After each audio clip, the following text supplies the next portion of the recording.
درس چهارم صداهای حروف انگلیسی همراه با تلفظ. سلام دوستان عزیز، خوش آمدید به درس چهارم آموزش صداهای حروف انگلیسی. امروز دو حرف جدید A و G را همراه با تلفظ صحیح و مثال ها یاد میگیریم. بیایید درس امروز را آغاز کنیم.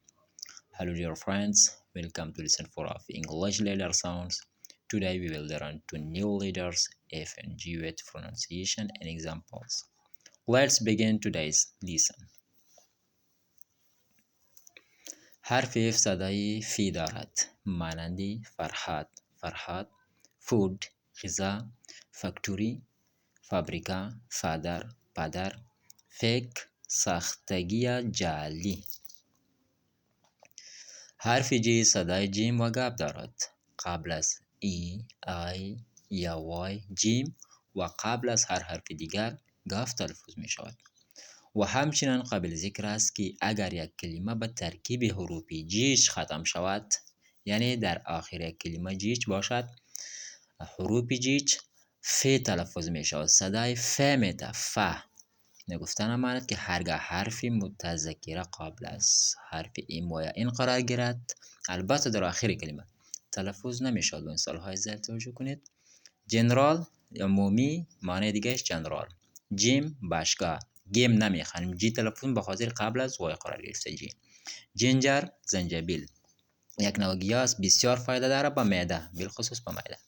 گو رفتن، گاید راهنمایی کردن.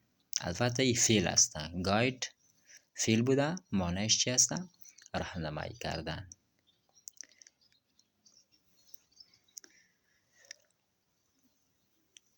خب مثال های دیگر در حرف جی: کاف سرپا، جی چخیر فا تلفظ میشه. ایناف کافی، راف نه هموار، فوریان خارجی، ساین امضا معنی بعدیش اگه فعل بیاید امضا کردن، اگه نون بیاید امضا، گوار بیاید امضا کردن. دیزاین طرح.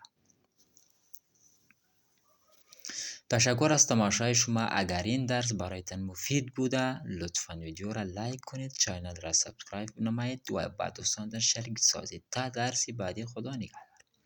Thank you for watching. If this lesson was helpful, please like the video, subscribe to the channel and share it with your friends. See you in the next lesson. Goodbye. اگر سوال دارین در کامنت بپرسین.